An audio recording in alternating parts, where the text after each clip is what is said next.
یا ایہا النبی، اے پیغمبر صلی اللہ علیہ وسلم، حسبک اللہ، اللہ تعالیٰ تیرے لیے کافی ہے، ومن اتبعک من المؤمنین، اور ان لوگوں کے لیے بھی کافی ہے جنہوں نے آپ کی پیروی کی۔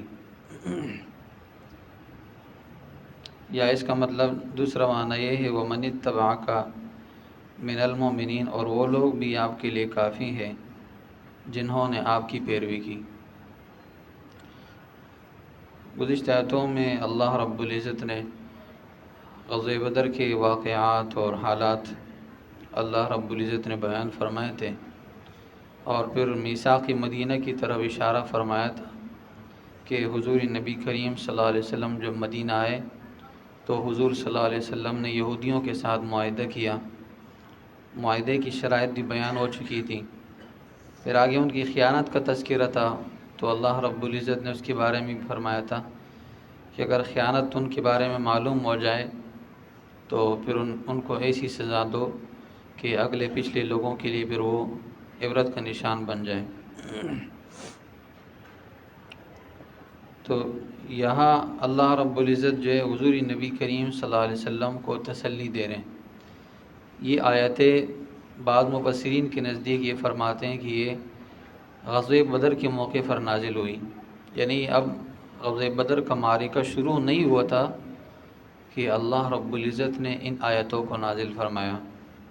جب حضور نبی کریم صلی اللہ علیہ وسلم نے دیکھا کہ سامنے لشکر جو ہے وہ کافروں کا بہت زیادہ ہے اور مسلمانوں کی تعداد بہت کم ہے، تو حضور نبی کریم صلی اللہ علیہ وسلم کو فکر لاحق ہو گئی کہ اب مقابلہ کیسے ہوگا، مسلمان کیسے فتح یاب ہوں گے۔ تو اللہ رب العزت نے اس آیت کو نازل فرمایا کہ اے محبوب صلی اللہ علیہ وسلم، اللہ تعالیٰ تیرے لیے کافی ہے، اور جنہوں نے آپ کی پیروی کی اللہ تعالیٰ ان کے لیے بھی کافی ہے۔ مطلب کیا ہے کہ تعداد اگرچہ زیادہ ہو، یعنی جن کے پاس اللہ نہ ہو وہ کبھی جیت نہیں سکتے، اور جن کے پاس اللہ ہو اگرچہ تعداد میں وہ کم ہو تو وہ ہمیشہ جیتیں گے، ہمیشہ۔ تو اللہ رب العزت نے غزوہ بدر کے اندر دکھایا کہ اللہ تعالیٰ جن کے لیے کافی ہو جاتا ہے وہ کیسے فتح یاب ہوتے ہیں، اور جن کے لیے کافی نہیں ہوتے ہیں وہ کیسے ناکام ہوتے ہیں۔ تو اللہ رب العزت نے غزوہ بدر کے اندر یہ دکھایا۔ تو جہاں کہیں بھی اللہ ساتھ ہو تو کوئی کچھ نہیں بگاڑ سکتا ہے۔ حضرت ابراہیم علیہ السلام کی قوم مخالف ہے، والدین مخالف ہے، وقت کا بادشاہ مخالف ہے، اور سب نے مل کے ابراہیم علیہ السلام کو آگ کے اندر ڈالا، اور آگ کے اندر ڈالا تو جب ڈالا گیا تو حضرت جبرائیل علیہ السلام آ گئے، یا ابراہیم آپ چاہتے ہیں کہ میں آپ کو بجھا دوں؟ تو ابراہیم علیہ السلام نے کہا کہ کیا اللہ نے بھیجے؟ کہا اللہ نے نہیں بھیجے، میں خود آیا ہوں۔ فرمایا اللہ تعالیٰ میرے حال سے واقف ہے، مجھے جانتا ہے، جب مجھے جانتے مجھے دیکھ رہے تو میرے لیے اللہ کافی ہے، مجھے کسی کی ضرورت نہیں ہے۔ ٹھیک ہے، تو پھر اللہ رب العزت نے کیسے دکھایا کہ اللہ تعالیٰ جس کے لیے کافی ہو جائے آگ بھی اس کو کچھ نہیں کر سکتی۔ اللہ نے دکھایا قلنا یا نار کونی بردا وسلاما علی ابراہیم، اے آگ ٹھنڈی ہو جا، سلامتی والی ہو جا ابراہیم علیہ السلام پر۔ تو اللہ نے دکھایا۔ ٹھیک ہے، موسیٰ علیہ السلام کا لشکر اور اس کی قوم، موسیٰ علیہ السلام جا رہے، فرعون سے بھاگ رہے، مصر سے نکل رہے، فرعون پیچھے، اور کہہ لیں ان ہؤلاء لشرذمۃ قلیلون، یہ تو مٹھی بھر جماعت ہے، یہ تو منٹ سیکنڈ کے اندر ہم اس کو ختم کر دیں گے اور ان کا صفایا ہو جائے گا۔ لیکن اللہ رب العزت نے کر دکھایا، سامنے سمندر ہے، موسیٰ علیہ السلام نے صرف لاٹھی پھینکی، ماری، اللہ نے اس کے اندر راستے نکال دیے، اور اللہ تعالیٰ نے دکھایا جن لوگوں کے لیے اللہ کافی ہو جاتا ہے ان کے لیے سمندر کے اندر بھی راستے نکل جاتے ہیں، اور جن کے لیے اللہ کافی نہ ہو سمندر کے اندر بنے ہوئے راستے وہ ان پر بند ہو جاتے ہیں۔ وہ راستے جن کے اندر بنی اسرائیل آسانی سے گزر گئے، فرعون کی قوم اور اس کا لشکر اسی کے اندر غرق ہو گئے۔ اللہ نے دکھایا۔ حضور نبی کریم صلی اللہ علیہ وسلم ہجرت کے لیے جا رہے ہیں، ہجرت کے ارادے سے مدینہ، مکے سے نکل رہے ہیں اور مدینہ جا رہے ہیں۔ ایک غار کے اندر پناہ لی، مشرکین مکہ نے حضور نبی کریم صلی اللہ علیہ وسلم کا پیچھا کیا، اور جس غار کے اندر حضور نبی کریم صلی اللہ علیہ وسلم چھپے تھے حضرت ابوبکر صدیق رضی اللہ تعالیٰ عنہ بھی ساتھ تھے، تو وہ اتنے قریب آ گئے کہ جس غار کے اندر حضور نبی کریم صلی اللہ علیہ وسلم نے پناہ لی تھی مشرکین مکہ کے پاؤں نظر آنے لگے، یعنی پاؤں اتنے قریب آ گئے تھے۔ تو حضرت ابوبکر صدیق رضی اللہ تعالیٰ عنہ کہنے لگے یا رسول اللہ، ہمیں تو اگر یہ نوشی دیکھ لے تو ہمیں پکڑ لیں گے۔ تو اللہ نے، آپ علیہ الصلوۃ والسلام نے کہا لا تحزن ان اللہ معنا، تو ڈرنا نہیں، غم نہیں کھانا، اللہ ہمارے ساتھ ہے۔ تو اللہ نے کر دکھایا، مشرکین مکہ پہنچ بھی گئے لیکن اللہ نے ان کو اندھا کر دیا، ٹھیک ہے۔ تو اللہ نے بہت سارے واقعات کے اندر ہمیں دکھایا، اور مومنوں کے لیے بھی کافی ہے۔ مومنوں کو ہر محاذ پر جنہوں نے حضور نبی کریم صلی اللہ علیہ وسلم کا ساتھ دیا، اللہ نے ان کی کفایت کی، اللہ نے انہیں ہر محاذ پر کامیاب کیا، اور جنہوں نے حضور نبی کریم صلی اللہ علیہ وسلم کا ساتھ نہیں دیا، اللہ تعالیٰ نے انہیں ہر محاذ پر ناکام کیا۔ تو اس لیے فرمایا یا ایھا النبی حسبک اللہ، اے محبوب صلی اللہ علیہ وسلم اللہ تیرے لیے کافی ہے، ومن اتبعک من المؤمنین، اور جو لوگ تیری پیروی کرنے والے ان کے لیے بھی اللہ تعالیٰ کافی ہے۔ یا اس کا دوسرا مطلب ہو سکتا ہے کہ جن لوگوں نے آپ کی پیروی کی وہ بھی آپ کے لیے کافی، یعنی اللہ تعالیٰ نے ان کو آپ کی مدد کے لیے ایک سبب بنایا۔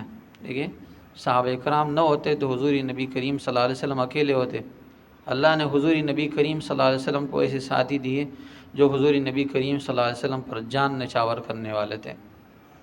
اس لیے حضرت عائشہ رضی اللہ تعالیٰ عنہ سے کسی نے پوچھا کہ حضرت یوسف علیہ السلام کا حسن زیادہ تھا یا حضور نبی کریم صلی اللہ علیہ وسلم کا حسن زیادہ تھا؟ فرمایا یوسف علیہ السلام کا حسن اگرچہ زیادہ تھا لیکن حضور نبی کریم صلی اللہ علیہ وسلم کے حسن سے زیادہ نہیں تھا۔ کیوں؟ فرمایا یوسف علیہ السلام کو عورتوں نے دیکھا تو انہوں نے اپنی انگلیاں کاٹیں، لیکن جب حضور نبی کریم صلی اللہ علیہ وسلم کو لوگوں نے دیکھا تو اپنی گردنیں کٹائی، انگلیاں نہیں کٹائی، گردنیں کٹائی، ٹھیک ہے۔ تو اللہ تعالیٰ نے حضور نبی کریم صلی اللہ علیہ وسلم کو ایسے صحابہ کرام دیے تھے، تو کہا وہ تیرے لیے کافی ہے۔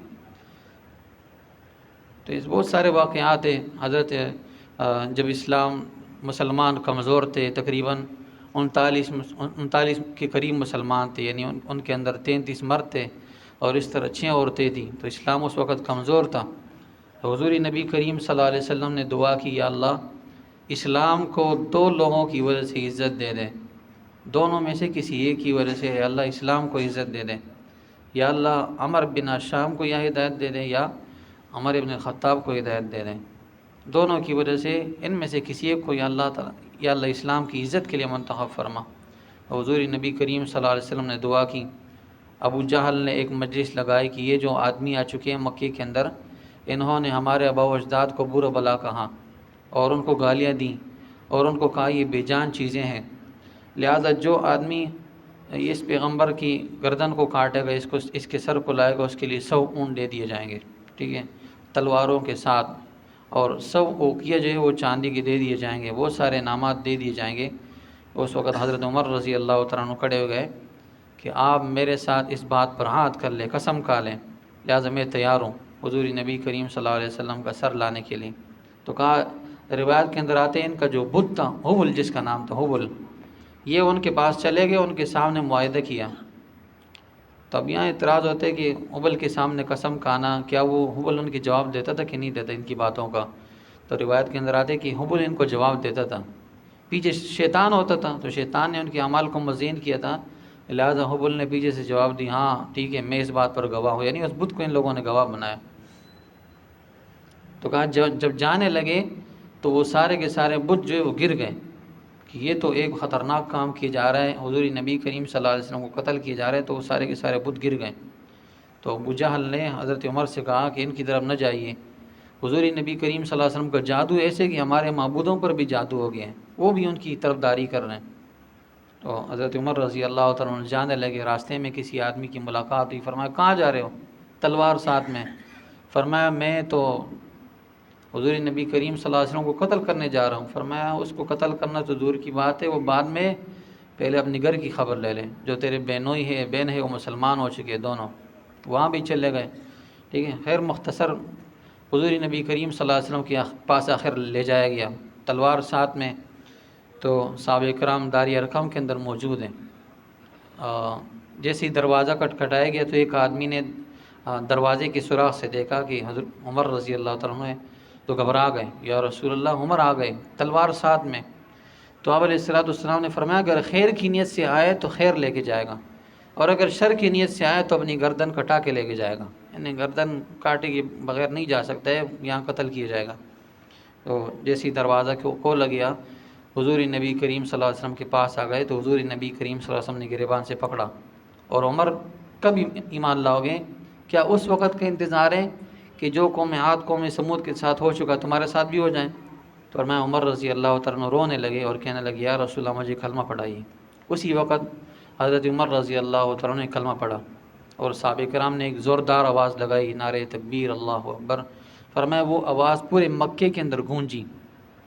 جب کافروں کو اس بات کا پتہ چلا کہ عمر رضی اللہ تعالیٰ عنہ اسلام لا چکے تو وہ کہنے لگے آج ہماری آدھی قوم جا چکی ہے، یعنی ہم آدھے ہو چکے ہیں، کام کو جو بندہ تھا وہ ہم سے نکل گیا، ہمارے ہاتھوں سے نکل گیا۔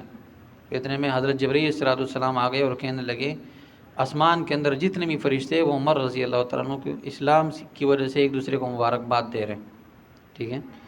تو اس لیے فرمایا وَمَنِ اتَّبَعَكَ مِنَ الْمُؤْمِنِينَ، یعنی جنہوں نے آپ کی پیروی کی وہ آپ کے لیے کافی ہے، یعنی ان کی وجہ سے اللہ تعالیٰ اسلام کو عزت دے دے گا، ان کی وجہ سے اللہ تعالیٰ آپ کو طاقت دے گا۔ تو بعض روایت کے اندر یہ بھی آتا ہے کہ نماز کا وقت ہوا تو حضرت عمر رضی اللہ کہنے لگے یا رسول اللہ کیا ہم حق پر ہیں؟ تو آپ علیہ السلام نے کہا جی ہم حق پر ہیں۔ کہا پھر نماز چھپ کے ہم کیوں پڑھ رہے ہیں؟ فرمایا قوم جو ہے یہ ظالم ہے، طاقتور ہے ہم سے، لہٰذا ان کا مقابلہ ہم نہیں کر سکتے ہیں۔ فرمایا جب ہم حق پر ہے تو ہم چھپ کے نماز نہیں پڑھ سکتے ہیں، نہیں پڑھنا چاہیے ہمیں، کل اعلان کرتے ہیں۔ بعض روایت کے اندر آتے ہیں کہ ابو جہل جو تھے وہ حضرت عمر رضی اللہ کے ماموں تھے۔ تو عمر رضی اللہ عنہ جب اسلام لائے تو ان کو معلوم تھا کہ جو بھی اسلام لا جاتا تو پھر ابو جہل ان کو سزا دیتا، تو انہوں نے اسلام لایا اور جا کے اس کے دروازے پر کھڑے ہو گئے میں اسلام لا چکا ہوں کیا کرنا ہے؟ تو انہوں نے ڈائریکٹ دروازہ بند کیا اور کہا بہت برا کام کیا تو نے، لہٰذا اس کو کوئی سزا نہیں دی، کوئی اس کے سامنے نہیں آ سکتا تھا۔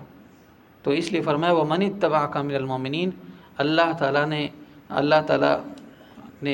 تعالیٰ آپ کے لیے کافی ہیں، اور جن لوگوں نے آپ کی پیروی کی وہ بھی آپ کے لیے کافی ہیں، یا ان کے لیے بھی اللہ تعالیٰ کافی ہے جنہوں نے آپ کی پیروی کی۔ اللہ سے دعا ہے اللہ تعالیٰ میں ان تمام باتوں کو سمجھنے کی توفیق عطا فرمائے۔ آخر دعوانا الحمدللہ۔